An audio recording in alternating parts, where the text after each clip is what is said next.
রাজধানীর হাটগুলোতে কাল থেকে আনুষ্ঠানিকভাবে শুরু হবে কোরবানির পশু বিক্রি। এরই মধ্যে বিভিন্ন জেলা থেকে হাটে এসেছে পশু। বরাবরের মতো দেশি গরুর চাহিদাই বেশি, তবে কিছুটা দাম বেশি বলে অভিযোগ ক্রেতাদের। এদিকে হাটে ক্রেতা বিক্রেতাদের নিরাপদ আর্থিক লেনদেনের জন্য থাকছে ব্যবস্থা। শেরপুর থেকে ৫৫টি গরু নিয়ে রাজধানীর তেজগাঁও হাটে এসেছেন রফিকুল ইসলাম। তার প্রতিটি গরুই ছোট এবং মাঝারি সাইজের। দাম আঁকছেন আকারভেদে ৯০,০০০ থেকে ২ লাখ টাকা পর্যন্ত। ছোট মাজার গরুর সুবিধা একটাই, ছোটখাটো পরিবার যারা আছে তারা সবাই নিতে পারে, কিনতে পারে, সাধ্যের ভিতরে হয়। আর মাজার গরুগুলা মূলত সবসময় এমনি ক্রেতাদের চাহিদা থাকে। হাট ঘুরে দেখা গেল ছোট ও মাঝারি গরুই খুঁজছেন বেশিরভাগ ক্রেতা। এমনই একজন ওয়াসিউল্লাহ জানালেন ছোট গরুর দরদাম করার কারণ।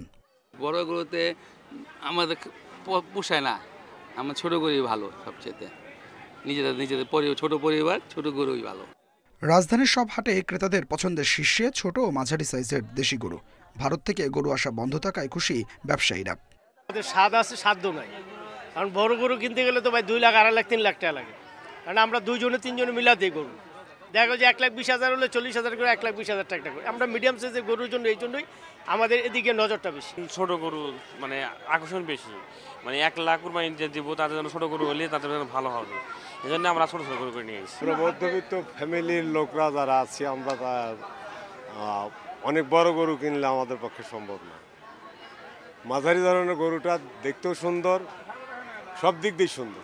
ক্রেতাদের অভিযোগ গত বছরের চেয়ে এবার কোরবানির পশুর দাম বেশি। আর ব্যবসায়ীদের দাবি গরুর খাবারের দাম বাড়ায় কিছুটা প্রভাব পড়েছে। 1.5 লাখ টাকা গরুর দাম 120, 100, 130, কিন্তু চালান উঠতেছে না। এই জন্য ব্যবহারে গরু ছাড়তেছে না। আমাদের গরুগুলা মনে করেন এগুলা সব দেশি গরু, আমরা খাদ্য ভুসি সম্পূর্ণ দাম বেশি, এই জন্য গৃহসারা গরুর দাম ছাড়তেছে না। আমরা কিছুটা বাড়তিতে গরুগুলো শেরপুর থেকে কিনে আসছি। এদিকে ক্রেতা বিক্রেতাদের নিরাপত্তায় হাটে মোতায়েন থাকবে আইনশৃঙ্খলা বাহিনীর সদস্যরা। ওয়াচ টাওয়ারের মাধ্যমেও চলবে নজরদারি। সার্বক্ষণিক সিসিটিভি কাজ করছে, সিসিটিভি নিয়ন্ত্রণে আমাদের হাটটাই।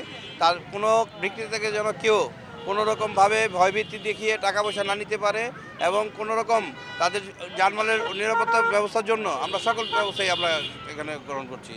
এবছর কোরবানির জন্য 1,24,00,000 পশু লালন পালন করা হয়েছে জানিয়েছে প্রাণী সম্পদ অধিদপ্তর। Adilur Rahman, independent news, Dhaka. প্রতিটি ঈদে স্পেশাল হারপিক 750 ml বোতল থেকে 1 টাকা ব্যয় করা হবে পরিচ্ছন্নতা কর্মী ও সুবিধাবঞ্চিত শিশুদের জন্য। ঈদের খুশি ছড়িয়ে যায় হারপিকের সাথে।